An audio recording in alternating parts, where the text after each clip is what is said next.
c'est le métabolisme de l'hémoglobine. N'hésitez pas de vous abonner sur ma chaîne. Un peu de rappel pour qu'on puisse expliquer la biosynthèse de l'hémoglobine et la dégradation de l'hémoglobine. C'est un cours qui va inclure la biosynthèse et la dégradation en même temps. Donc, on va commencer avec la définition de l'hémoglobine. Qu'est-ce que l'hémoglobine? L'hémoglobine est une protéine. En particulier, c'est une chromoprotéine, c'est-à-dire c'est une protéine colorée. Cette protéine colorée, vous entendez très bien que l'hémoglobine, c'est une protéine qui existe au niveau des globules rouges ou des érythrocytes. Donc, les hémoglobines sont à l'origine de la coloration rouge du sang. Et c'est pourquoi ils sont considérés comme étant une chromoprotéine. Structurales, ils sont tétramériques, donc ils sont composés, comme vous regardez ici, le schéma. Elle est composée par tétramérique, c'est-à-dire elle est composée de 4 sous-unités appelées les globines. Les globines, deux types de globines, soit bêta-globine ou alpha-globine. Vous remarquez ici, on a en rouge, c'est quelque chose, c'est une barre en rouge, ce sont les M. 4 groupements d'M qui sont enchâssés dans la sous-unité, chaque sous-unité de globine. Qu'est-ce que c'est la globine et l'M? Donc, la globine, l'hémoglobine, elle est composée par des globines et des M. La globine, c'est l'ensemble d'acides aminés. Donc, chaque sous-unité est formée par plusieurs types d'acides aminés. Et l'M. C'est un composé qui n'est pas un acide aminé, mais en fait, c'est un composé à la fois organique et minéral. La partie organique, elle est formée par les noyaux tétrapyroles. Donc, chaque M, elle est formée par 4 noyaux pyroles qui sont unis par des ponts méthyl. L'M, elle est formée, j'ai dit, par une partie organique, mais une partie minérale qui est formée par l'atome de fer ferreux. Et vous entendez très bien, on parle de fer lorsqu'on parle du sang. Donc, l'atome du fer, elle est enchâssée, elle existe au niveau de l'M. Donc, notre cours, on a dit que c'est la biosynthèse et la dégradation de l'hémoglobine. Donc, on va parler de c'est le lieu de la biosynthèse de l'hémoglobine. L'hémoglobine, c'est une protéine qui existe au niveau du globule rouge, c'est-à-dire au niveau des érythrocytes. Donc, ce qui est logique que l'hémoglobine, elle est synthétisée au niveau des érythrocytes. Mais, rappelez-vous que les érythrocytes ne possèdent pas d'ADN. Donc, ils sont incapables de la synthèse protéique. Et on peut dire que l'hémoglobine, il n'est pas synthétisé dans les érythrocytes, mais il est synthétisé par les précurseurs des érythrocytes. C'est-à-dire, c'est l'étape qui précède la formation des globules rouges. Et la formation des globules rouges se fait principalement au niveau de la moelle osseuse. Donc, on peut dire que l'hémoglobine, elle est synthétisée au niveau de la moelle osseuse et en faible quantité, elle est synthétisée au niveau du foie. À l'échelle biocellulaire, donc, l'hémoglobine, elle est synthétisée au niveau du cytoplasme, des ribosomes et des mitochondries. Les réactions de biosynthèse de l'M. Donc, puisque l'hémoglobine elle est formée par de la globine et de l'M, donc la globine elle est synthétisée par la globine elle est synthétisée comme toutes les molécules, comme toutes les protéines. Donc, on va s'intéresser à la biosynthèse du LEM, puisque la biosynthèse du LEM, elle est un peu différente de la synthèse. La première étape, c'est la formation de la delta-aminoleuvininate. Et retenez bien cette étape, parce que cette étape, c'est l'étape limitante. C'est-à-dire, on peut agir sur cette réaction pour soit limiter pour l'augmenter. Donc, dans le mitochondrie, puisqu'on a dit qu'au niveau de la mitochondrie,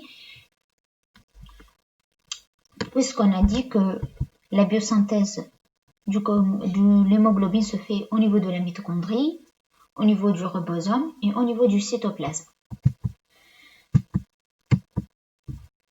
Donc, je veux dire que le delta-aminoleuvininate, elle est synthétisée par le succinyl-CoA et la glycine. Et vous vous rappelez que la succinyl-CoA, c'est un intermédiaire du cycle de Krebs.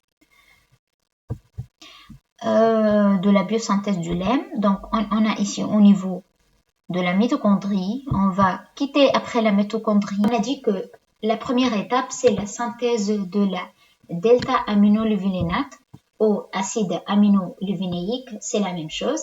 Elle se fait à partir de la succinyl-CoA qui est un intermédiaire du cycle de Krebs et la glycine. Et la réaction, cette première réaction, elle est catalysée par l'enzyme à la synthétase ou acide amyloleuvinéique synthétase, mais c'est une abréviation, c'est la synthétase. Et après l'acide amyloleuvinéique, il va quitter la mitochondrie, donner porphobinylogène. Et cette réaction de la transformation d'acide aminoleuvinéique en porphobinylogène, elle est catalysée par la déshydrase. Et porphobinylogène, il va donner hydroxyméthylbilane et qui vont revenir à la mitochondrie pour former de lait. La régulation de la biosynthèse de l'hémoglobine. La régulation de la biosynthèse de l'hémoglobine est régulée par la biosynthèse de l'hème, puisque l'hème, c'est un composé de l'hémoglobine et on a dit que la globine est une protéine. C'est une protéine qui est synthétisée comme les autres protéines.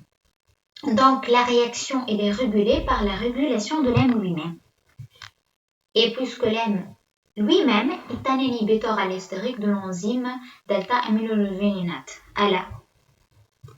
Donc, l'hème, il va inhiber la réaction de la biosynthèse de l'acide aminoleuvinéique, c'est-à-dire lorsque l'hème il va augmenter au niveau du sang, donc on va inhiber la formation de l'ALA synthétase et par la suite on va inhiber la formation de l'acide aminoleuvinéique.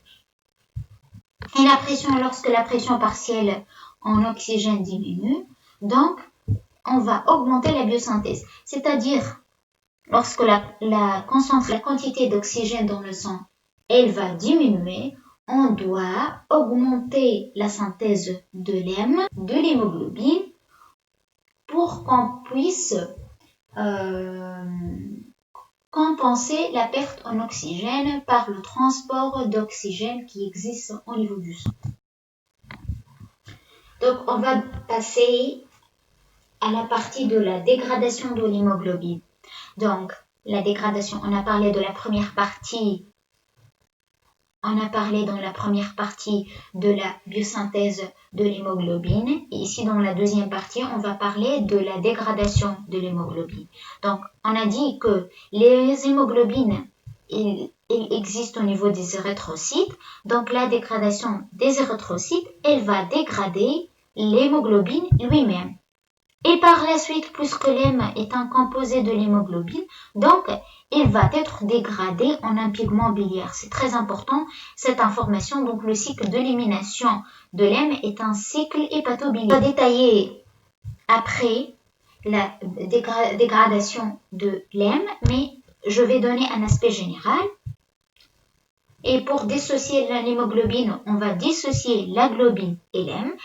On a dit que la globine est une protéine, donc la dégradation des protéines, elle va cascade de réactions, de dégradation de protéines qui va donner des acides aminés qui vont être recyclés et utilisés par l'organisme. Par contre, l'hème, il va être éliminé dans le cycle entérohépatique.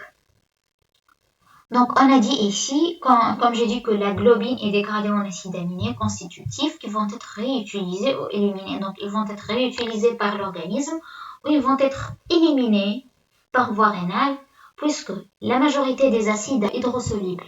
Donc, on va parler de l'hème.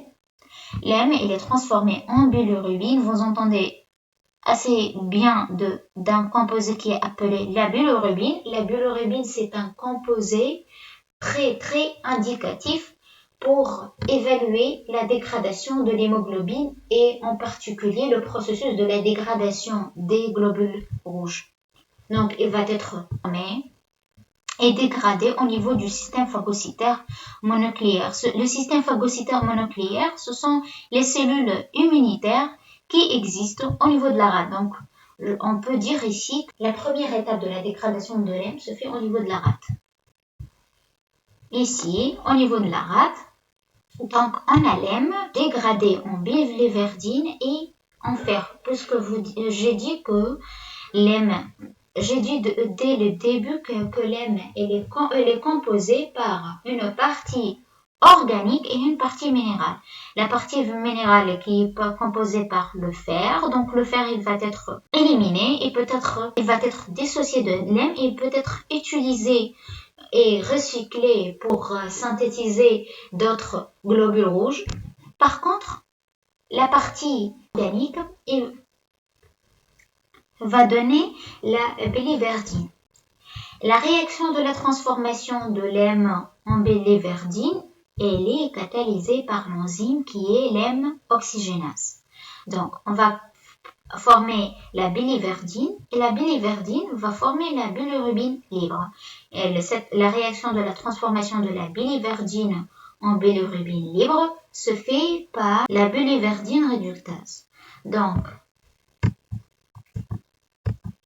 le cycle de l'hème il est ouvert grâce à l'hème oxygénase en présence. Donc, on a parlé que l'hème est un composé qui est tétrapyrrole. Donc, les noyaux pyrroles vont être ouverts par l'hème oxygénase pour former la biliverdine et le fer. Et je vous dis ici que la bilirubine libre va se lier à l'albumine et va quitter le rate pour qu'elle soit transportée dans la circulation sanguine transportée par l'albumine pour aller au niveau du foie. Donc, la bilirubine est formée, et on dit ici, c'est que la bilirubine va être formée à partir de la biliverdine par l'action de la biliverdine réductase. J'ai expliqué cette étape et puisque j'ai expliqué cette étape, on a dit que la bilirubine libre elle va se lier à l'albumine et va quitter le rate pour aller au niveau du foie. Donc, on a ici hépatique, la cellule hépatique. Donc, on a la bilirubine libre. On a parlé que la bilirubine était associée à l'albumine pour être transportée dans le sang parce que la bilirubine n'était pas hydrosoluble. Donc, pour être transportée dans le sang qui est un milieu hydrosoluble, et à l'albumine. Et après, lorsque la cellule hépatique, la bilirubine va se dissocier de l'albumine pour former la bilirubine libre.